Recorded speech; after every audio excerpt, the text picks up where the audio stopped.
Esse vídeo é um vídeo de apresentação para o trabalho de práticas de bancos de dados. E o princípio desse trabalho é apresentar as diferenças entre bancos de dados relacionais e bancos de dados NoSQL, apresentar uma corporação grande que utiliza aí o NoSQL e por que ela optou por utilizar esse tipo de modelo de banco de dados. A empresa escolhida foi o Google. Eu escolhi o Google devido à sua grande demanda de dados e a alta escalabilidade dos bancos de dados NoSQL é o que fez aí utilizarem essa opção. O Big Data e o NoSQL é um casamento perfeito entre ambas as partes, visto que um banco de dados relacional ele é estruturado por esquemas, onde você tem que ter toda a definição da sua estrutura de dados para poder inserir informação lá. Já o banco de dados NoSQL ele não necessita de uma estrutura principal. As informações são totalmente dinâmicas e você pode colocar as informações lá conforme a necessidade. Uma das principais diferenças é que o banco de dados SQL eles são relacionais e o NoSQL não são relacionais. Os bancos de dados SQL usam uma linguagem de consulta estruturada e tem um esquema pré-definido. Os bancos de dados NoSQL têm esquemas dinâmicos para dados não estruturados. Os bancos de dados SQL são verticalmente escaláveis, os bancos de dados NoSQL são horizontalmente escaláveis. Os bancos de dados SQL são baseados em tabelas, enquanto os bancos de dados NoSQL são armazenamentos de documentos, chave-valor, grafos ou colunas largas, e bancos de dados SQL são melhores para a transação de várias linhas. NoSQL são melhores para dados não estruturados como documentos ou JSON. Uma das principais vantagens do banco de dados relacional é em sua consistência. Dizendo isso, eu não estou querendo dizer que o banco de dados NoSQL não tem consistência nenhuma, não. Mas, em casos de aplicações, como por exemplo aplicação financeira, onde você precisa ali de uma consistência dos dados, e caso você vai fazer uma consulta, por exemplo, ali do seu saldo, que você queira que o valor da consulta esteja atualizado. Nesses cenários é recomendado utilizar um banco de dados relacional. Como um banco de dados relacional ele é todo estruturado, pesado, você precisa de uma infraestrutura um pouco maior, e caso você precise fazer aí um upgrade, saindo que um banco de dados trabalha em cima de um server, você teria que fazer aí um aprimoramento vertical, colocando mais memória RAM, mais memória no computador, no servidor, algo do tipo. E aí você estaria aí colocando mais andares no seu prédio, assim dizemos.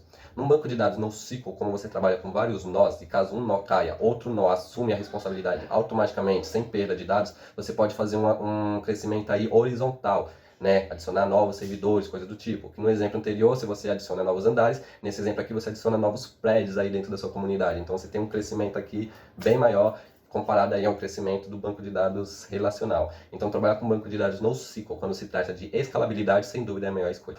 Quais são as vantagens aí de utilizar uma das duas arquiteturas e o porquê que ela deve ser escolhida dependendo da demanda do seu projeto?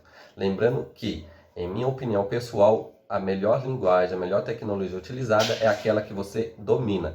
Então, se caso você não tem conhecimento do que é um banco de dados NoSQL, você está precisando iniciar um projeto, não vá utilizar o banco de dados NoSQL somente pelo hype.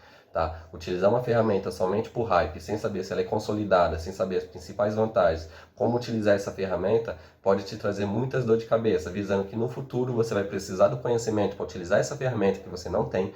Futuramente você vai precisar saber como gerir essa ferramenta, vai precisar de alguma função da qual que essa ferramenta não te disponibiliza. E dependendo do que você vai precisar, não é recomendado utilizar o NoSQL. Google e NoSQL. Em 2015, o Google tinha mais de 2,2 bilhões de usuários, porém essa contagem parou, portanto é complicado de dimensionar, sem dúvidas. Trata-se do maior buscador e talvez seja a empresa de tecnologia que mais cresce atualmente. Se em 2015 eles tinham 2,2 bilhões de usuários, com crescimento enorme que teve aí nos últimos 5 anos, fica muito difícil de mencionar quantos usuários estão utilizando aí os serviços do Google hoje em dia, baseado que podemos aí ter duplicar esse valor, indo para 4,4 bilhões de usuários. Se tem 7 bilhões de pessoas no mundo, mais da metade utiliza aí serviços do Google. O Firebase é um banco de dados NoSQL do Google. Apesar que o Firebase não é só um banco de dados NoSQL. O Firebase pode ser facilmente manipulado salvando arquivos JSON dentro dele. E caso você não conheça o JSON, ele é uma linguagem de marcação de texto que eu posso abrir colchetes. E dentro desses colchetes eu vou estar relatando que aqui dentro tem uma lista, um array, Eu posso abrir chaves e dentro da chave eu vou estar atribuído ali a um objeto.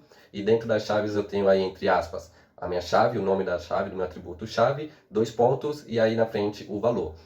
Ele é facilmente comparado ali com o var do JavaScript. Tipos de banco de dados NoSQL: chave, valor, grafos, coluna, documento. Esses são os 4 principais modelos de banco de dados NoSQL. As vantagens aí que um banco de dados NoSQL tem, que é flexibilidade, escalabilidade, disponibilidade, raízes, open source, baixo custo operacional, funcionalidades especiais. Então é isso aí, vou ficando por aqui. Tchau, tchau, abraço e valeu!